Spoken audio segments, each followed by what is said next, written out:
100% سچے ہیں اللہ کے وعدے، اور اس کا وعدہ ہے وَأَنْتُمُ الْأَعْلَوْنَ إِن كُنتُم مُؤْمِنِينَ، تم مومن بن کے دکھاؤ، عزت کا تاج تمہارے سر پہ رکھوں گا۔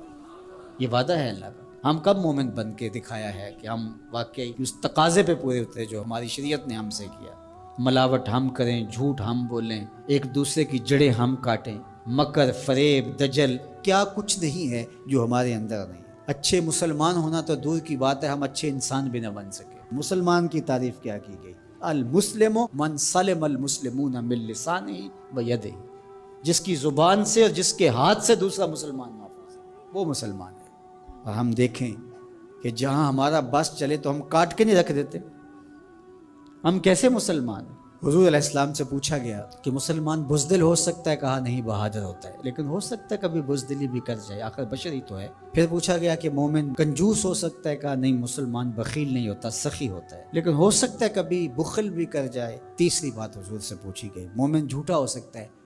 حضور فرمایا جھوٹا نہیں ہو سکتا، یہ طے شدہ بات ہے، یہ پکی اور دو ٹوک اور سیدھی بات ہے کہ مومن ہو جھوٹا ہو، یہ نہیں ہو سکتا۔ اب ذرا میں اور آپ اپنے اندر اتر کے دیکھیں، آج بہانے بنائیں۔ تاجر کہتا ہے جھوٹ نہ بولے تو سودا ہی نہیں بکتا، یہ جاپان بیچ رہا ہے بغیر جھوٹ کے، تم کیوں نہیں بیچ سکتے؟ تم نے خیانت کی ہے، تم نے مال 2 نمبر بنا، اس لیے تمہیں جھوٹ بولنا پڑا ہے، تم نے بنیادی اچھی نہیں رکھی، پوری دنیا کے سودے سچ بول کے بک رہے ہیں، تمہیں جھوٹ کیوں بولنا پڑتا ہے؟ تو جو جہاں بیٹھا ہے وہ لوٹنے بیٹھا ہے۔ جب میں کہتا ہوں الہی میرا احوال دیکھ، حکم ہوتا ہے اپنا نامہ اعمال دیکھ۔ اگر کافر آج دنیاوی شان و شوکت حاصل کر گئے تو دیکھو کہ انہوں نے محنت کی، اور تم جب ہاتھ پہ ہاتھ دھر کے بیٹھ جاؤ گے تو پھر اللہ کا ضابطہ یہ نہیں ہے کہ وہ محنت کرنے والوں کو محروم رکھے اور نکموں کو نواز دے۔ تنے مردہ سے بیزار ہے حق، تنے مردہ سے بیزار ہے حق، خدائے زندہ زندوں کا خدا ہے۔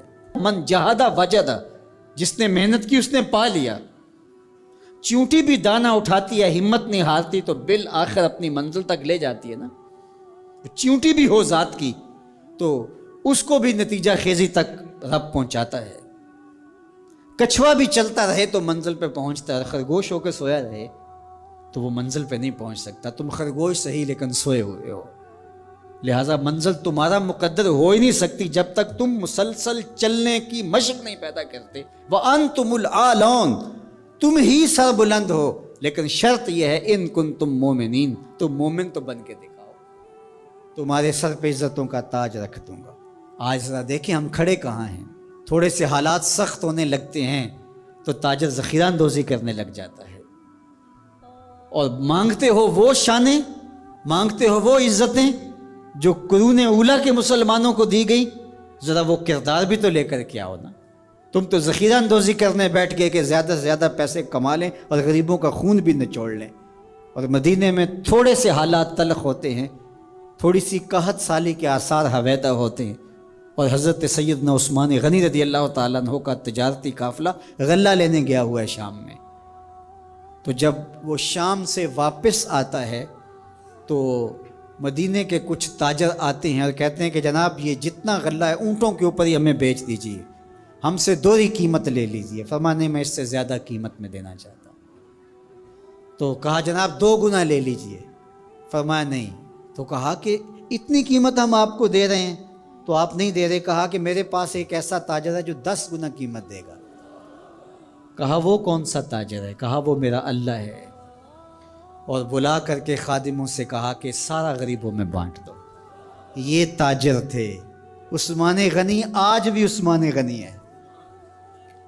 میں آپ کو بتاؤں مدینہ المنورہ کے بینک میں حضرت عثمان غنی کا آج بھی اکاؤنٹ کھلا ہوا ہے۔ 1450 سال بیت گئے، ان کا اکاؤنٹ آج بھی چل رہا ہے۔ بیر عثمان جو مزرعہ عثمان ہے، جس میں وہ بیر عثمان تھا جو خرید کے وقف کیا تھا، وہ آج بھی وقف ہے، اور وہ کسی کے نام نہیں ہے، وہ حضرت عثمان غنی کے نام ہے، اور اس کی ساری آمدنی حضرت عثمان غنی رضی اللہ تعالی عنہ کے نام پر جو بینک میں اکاؤنٹ ہے اس میں جاتی ہے، اور پھر ادھر سے خیریہ میں آتی ہے اور غریبوں میں بٹتی ہے۔ ایسا غنی آج بھی اس کی سخاوت جاری ہے۔ غنی ایسا بھی دیکھا، یہ ذخیرہ اندوز جو لوگوں کے خون بھی نچوڑ لیتے ہیں، بوٹیاں بھی نوچ لیتے ہیں۔ آج مرے کل 10واں دن، بعد میں کوئی ان کو جانتا بھی نہیں ہوتا ہے۔ تو ذخیرہ اندوز لوگوں کی یوں بوٹیاں نوچے گا، خون نچوڑے گا اور کہے گا کہ اللہ کی رحمتیں نازل ہمارے اوپر کیوں نہیں ہوتی؟ تو کس طرح تمہارے اوپر رحمتیں نازل ہوں گی؟ اس کا وعدہ ہے اور اس کے سچے وعدے ہیں۔ وَأَنْتُمُ الْأَعْلَوْنَ، تم ہی سر بلند ہو، ان کنتم مومنین، اگر تم مومنانہ زندگی بسر کرو تو دیکھو عزتوں کا تاج تمہارے سر پہ ہم کیسے رکھیں۔